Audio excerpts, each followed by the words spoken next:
Tomorrow, the DPP will hold its first and only policy presentation event for its two presidential hopefuls. Former Premier Lai Ching-te is expected to present his ideas for constitutional reform, a Ministry of Homeland Security, and a new home for the Executive Yuan. President Tsai, for her part, said she would clearly lay out the accomplishments of her 3 years in office.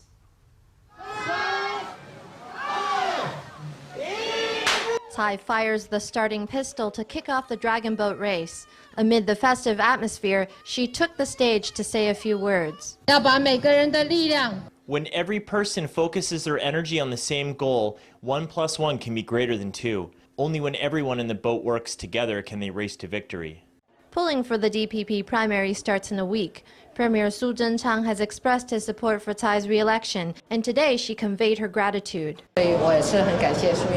So I would also really like to thank Premier Su. In the past, Su and I had some rivalry between us, but for the sake of Taiwan, we were able to work together and to make the administration better and better. Without the president's support, Keelung's transformation these past few years would have been impossible. So of course we hope that President Tsai has the chance to continue leading us. Amid a growing chorus of support, Tsai was the picture of confidence going into tomorrow's policy presentation. I'm approaching it as just another day. After all, I am the sitting president, and I deal with the affairs of the country every day. In the presentation, I will report on the policies from these past few years and explain them in a clear way to the public. I have 20 years of political experience, so preparing for a policy presentation, I'm confident that I'll be able to present my views well. Tomorrow lies the Executive Yuan from Taipei to central Taiwan. His other proposals include constitutional reform, establishing a Homeland Security Ministry, and passing a counterintelligence law. His and Tsai's every word are sure to be closely watched in their first and only policy showdown. The results are in for EVA Air strike vote. In a month-long vote organized by the Taoyuan Flight Attendants Union, some 67% of union members and 90% of members of EVA Airs voted in favor of striking over poor labor conditions. These numbers hit all the requirements for authorizing a lawful strike. EVA flight attendants now have the law on their side, but they say what happens next depends on their employer's next move. Having won the legal right to strike, flight attendants say that the ball is in EVA Air's court. They say what happens next will depend on whether management is willing to return to the bargaining table before June 24th.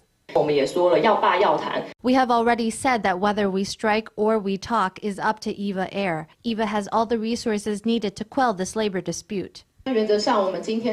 Basically, today we have obtained the right to strike. From this day on, the option will be available. We could take collective action at any time.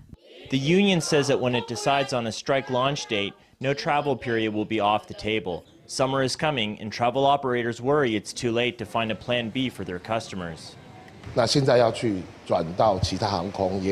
Shifting them to another airline would be difficult because popular summer travel products are nearly all sold out.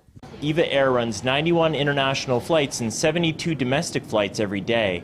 They include Taiwan's only flights to Mazu County. Transport officials have set up a response team tasked with coordinating carriers to ensure that the Mazu routes continue. Gongguan Township in the heart of Miaoli is famous for producing sweet, crunchy, bite-sized jujubes. This year, Miaoli farmers say their fruit is in trouble. They say their fields are littered with unripe jujubes that had dropped from trees prematurely due to abnormal weather conditions. These tiny jujubes have fallen to the ground before they have a chance to ripen. See, in the dry, hard fruit that litters the ground, the farmer is visibly distraught. Last year, one jujube tree had yielded at least 20 Taiwanese caddies, or about 12 kilograms of fruit. This year's yield is less than 1/10 of that amount. It just keeps raining. There's heavy rain. After the rain, the weather is abnormal, hot and stuffy, so the jujubes keep falling.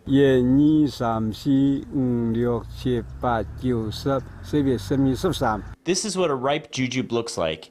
This year's warm winter and heavy rainfall have caused many jujubes to fall to the ground before they can reach this state, causing a heavy drop in crop yields. Farmers complained that last year they signed an agreement to cap jujube prices at 90 NT per Taiwanese catty, which is about 0.6 kilograms. Farmers say they fear that this year they'll be unable to make ends meet.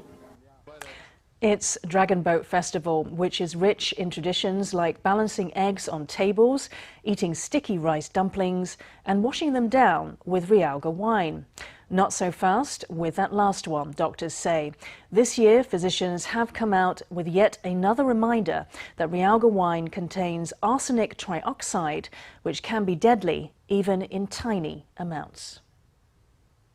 The midday sun is scorching as people try to balance eggs upright. It's one of the many Dragonboat Festival traditions running in the gamut, from making sticky rice dumplings to hanging up fragrant pouches. There is one tradition that doctors urge against, taking a swig of Ryoga wine to ward off evil spirits. This ancient tradition appears in the legend of the White Snake, in which the protagonist White Snake turns from a woman to a snake after drinking Ryoga wine. Doctors warn that the Ryoga wine contains arsenic trioxide, a toxin that can be deadly even in small quantities.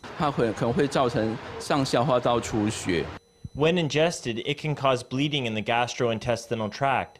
It can damage the oral cavity, the stomach, and the lining of the first section of the small intestine. It can rapidly cause multiple organ failure, including kidney failure, liver failure, and respiratory failure. The shock can be fatal. Arsenic was responsible for southern Taiwan's epidemic of Blackfoot disease decades ago, when locals were found to be drinking water rich in arsenic compounds.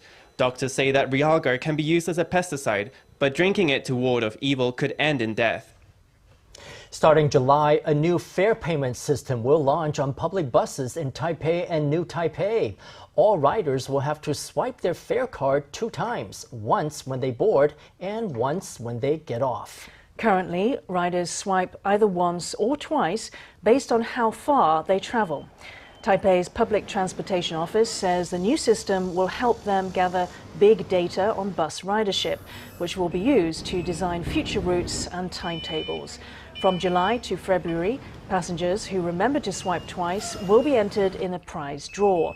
Starting February 2020, passengers who forget to swipe twice will be penalised, becoming ineligible for discount fares when transferring to the MRT.